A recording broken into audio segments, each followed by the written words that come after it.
Thank you for joining Army Medicine at Work, a podcast devoted to the innovative and sometimes surprising work of Army healthcare professionals. In each episode, we'll introduce you to an Army officer working on the front lines of research and medicine that has the potential to transform care for soldiers and others around the world. Today we have Colonel Nelson Michael, MD, PhD on our program. Colonel Michael is the director of the U.S. Military HIV Research Program, or MHRP, at the Walter Reed Army Institute of Research. Colonel Michael has been with MHRP since 2006 and oversaw the program during the development of the famous RV-144 vaccine study, which provided the first demonstration that a preventive HIV vaccine was possible. Colonel Michael, we're very pleased to have you with us today. Thank you very much. Colonel Michael, can you first tell our listeners a little bit about yourself, what you do, and your career path that brought you here? So as a 13-year-old, I moved to Hawaii from the Washington, D.C. area, and I attended a school where there was a junior ROTC unit, something that I found quite appealing. And that really began to solidify two major elements in my life. One, even at a very young age, I knew I wanted to study infectious diseases. And two, I knew I had a very strong association for wanting to be in the Army. So being at that high school allowed me the opportunity to have both of those experiences, and it set me up for my future career in the U.S. Army. What brought you here to be the director of the HIV Research Program? So after my undergraduate training at UCLA, I took a combined MD PhD program at Stanford University. However, I had a 3-year commitment from ROTC, having been a scholarship student. And so I went on a fairly unprecedented 10-year educational delay, something that can happen in the Army, not very typical. So I did my MD and my PhD and my internship and residency, all that training outside of the Army.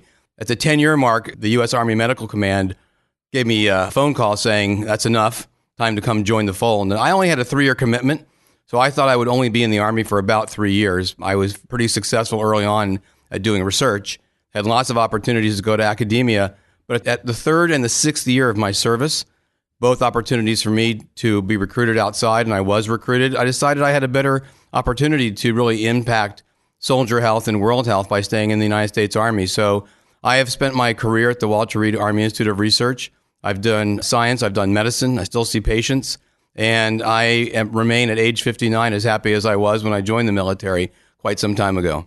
I know the U.S. Military HIV Research Program is really at the forefront of global efforts to develop an effective HIV vaccine. Can you tell us more about the research program, its history, and its role in HIV research? So as you know, we began to understand that HIV was a problem in the United States Army and the other services back in 1985 and 86, right when the virus was discovered by Bob Gallo and French collaborators. The Army was actually very heavily involved in those discoveries. Some of the initial viruses that were isolated were from U.S. Army soldiers at the Walter Reed Army Medical Center at that time. So I became involved in a very early part of the program when it was just standing up and they were looking for scientists to populate it. I was a young major at the time. I had just come out of my initial training in the Army Medical Department through the basic officer course. And my first duty assignment was to come to the Walter Reed Army Institute of Research and work as a staff scientist in that program. So that was a very exciting time for us. There was lots of things we did not know about HIV, but what we did know, there were thousands of service members that were affected. And at that time, there was very little that we could do for them. And it really caused me to want to devote my life to protecting soldiers from that terrible infection. So some people might still wonder, really, why is the Army interested in HIV research? So how does your research fit into the Army's mission? So one part of the U.S. Army medical mission that's been a constant since 1775 has been the protection of our forces in areas of the world. In 1775, it was our area of the world where we put our warfighters into austere environments, and they are victimized by infectious diseases. Some famous generals like MacArthur said, for every division I have facing the Japanese, I have 2 that are down with malaria. So infectious disease control has always been paramount to the U.S. Army mission to preserve warfighting strength. HIV was no different. At the time that I joined the program, we had thousands of new infections every year. Now I'm happy to say we have reduced that number to about 350 new HIV infections in all branches of the U.S. military, about 165 new infections every year in the Army. So the work you're doing here is really on the cutting edge of HIV research. What makes the Army a world leader in this area? I think one of the critical things about any service in the United States Army, and being in the Army Medical Command is no different, is that we're very goal-oriented people. That's the selection. That's the pressure you're on in the military. We like to brag. We get more things done by 9 a.m. than most of the world does the rest of the day.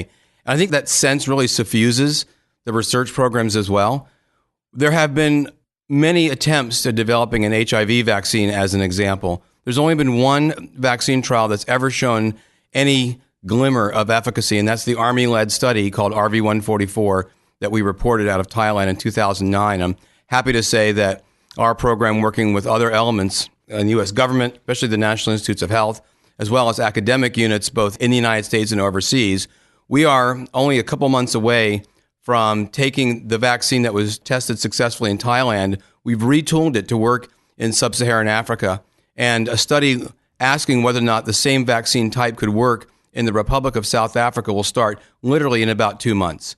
We've been working from the very fundamental basic science program standpoint to develop a different kind of vaccine that we have even more hope for than what we tested in Thailand and will soon be tested in Africa. And that's a collaboration between our group and a group at Harvard University that has brought a different type of vaccine to the forefront.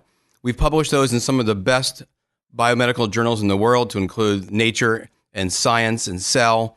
We now are about 9 months away from starting a second efficacy study asking whether or not this new vaccine type could work. And it actually holds the promise of being able to work all over the world. So one really, really exciting thing about the work that we do, and why I still wear this uniform long after I could have taken it off, is because we truly are at the cutting edge of military medical research. We're at the cutting edge of what we do for the Army. And frankly, we're at the cutting edge of what we do for the global citizen. And it's really a remarkable experience, and one that I'm honored to be part of. So can you just tell us a little bit more about RV144 and why it's so important?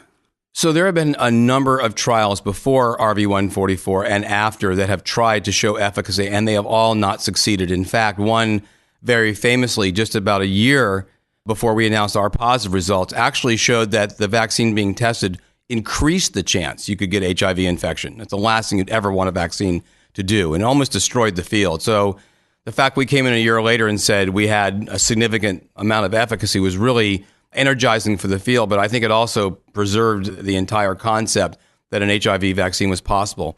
So let me tell you a little bit more about the trial. It actually started in 2003, and it took 6 years for us to go through the process of enrollment, vaccination, and follow-up. And we enrolled 16,000 volunteers. So it was a huge logistical effort, something that, again, your United States Army is very good when it comes to logistics. There's never been a trial in HIV anywhere near that big. And we were able to successfully execute a study of that size and magnitude. What we learned is that 6 months after the vaccines went in, the efficacy of those vaccines were actually 60%. Now, that would have been sufficient for the Thai government to license that vaccine had we designed the trial to read out so early. But the way the trial was designed, we decided to read the trial out not 6 months after the vaccines went in, but 3 years. And by that point, the efficacy had fallen because the vaccine's immune responses had waned, which is typical that you see in vaccines. At the end of the day, the trial's efficacy was only 31%. Still statistically very meaningful, still a powerful result, but it was not sufficient for the Thai government then to move forward to license the vaccine. But what it did is it convinced the global community that we needed to take that concept, understand why the vaccine worked, and in the next few years, in a very large collaborative effort that we led, we figured out scientifically why the vaccine had worked, how we could make it better, how we could retool it for sub-Saharan Africa, where the epidemic was raging far more fiercely than it does in Thailand.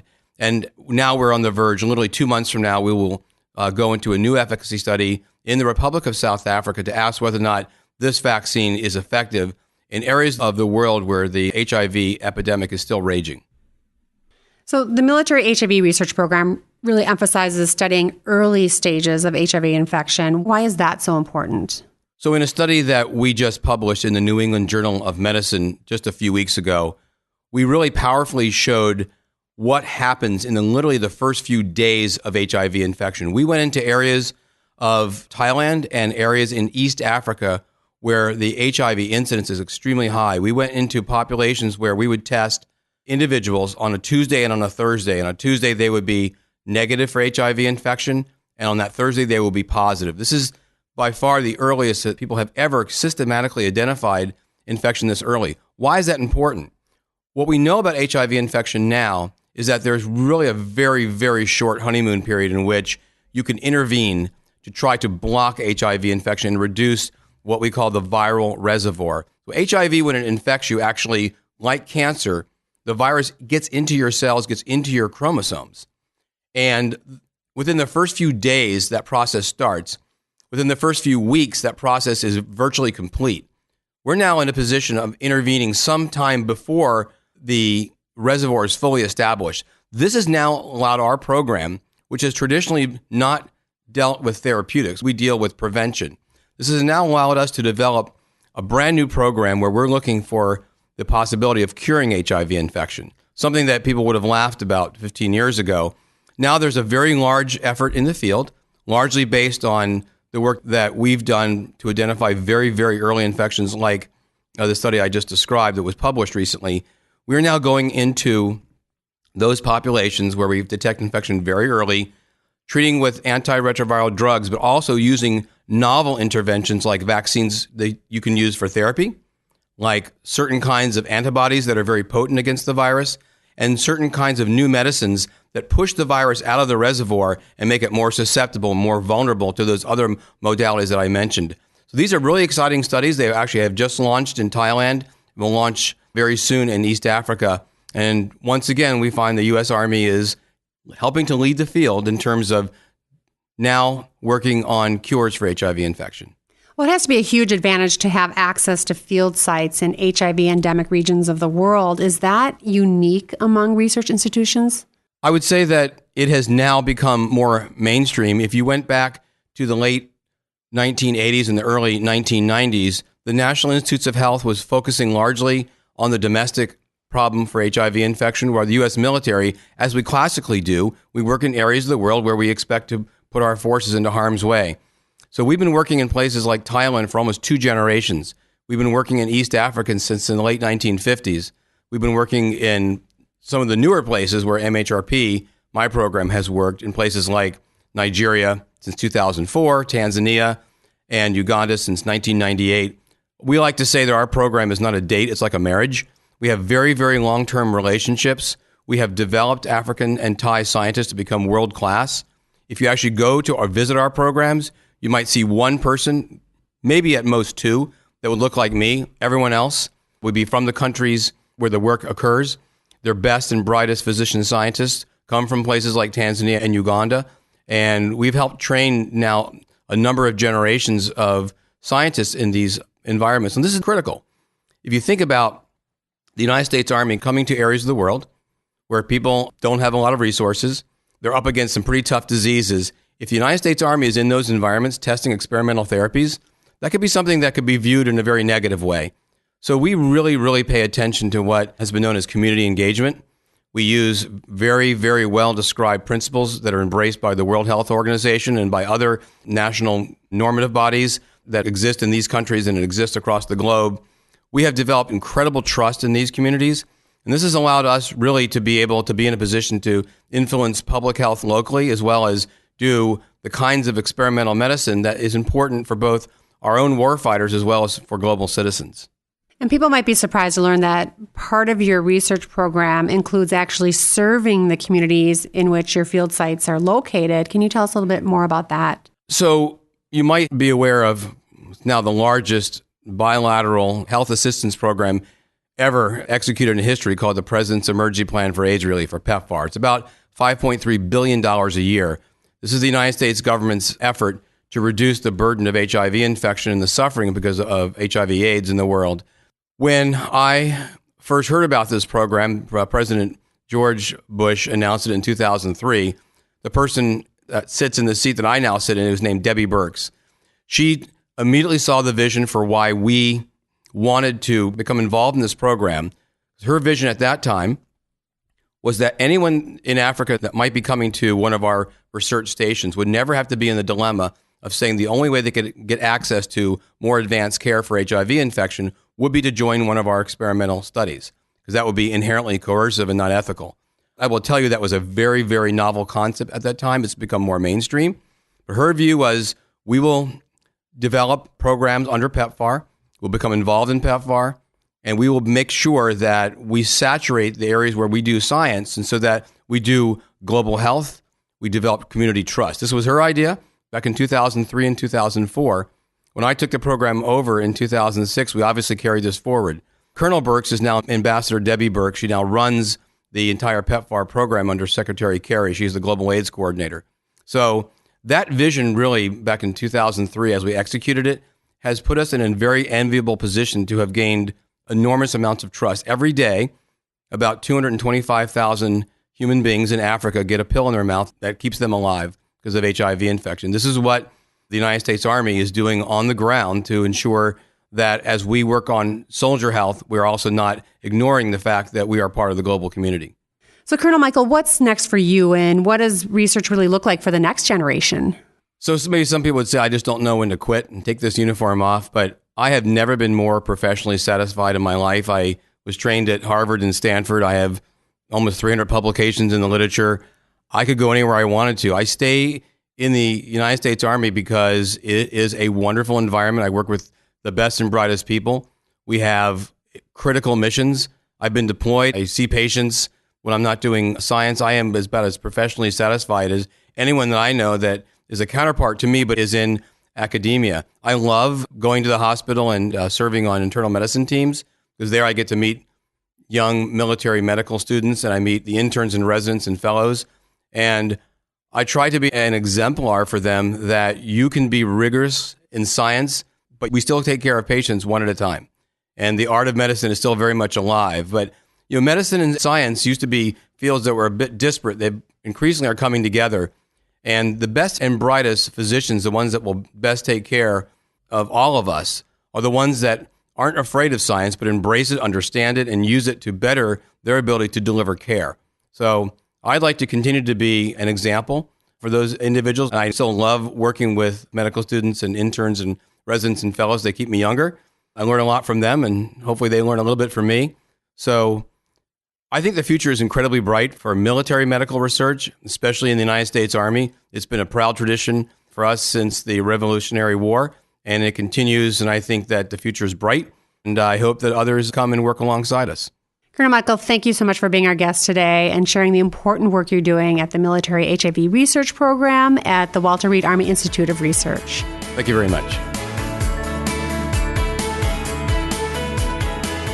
Thank you for joining us. Stay tuned for future Army Medicine at Work podcast episodes about how the U.S. Army is pushing the envelope in healthcare innovation. For more information about Army healthcare careers, visit healthcare.goarmy.com.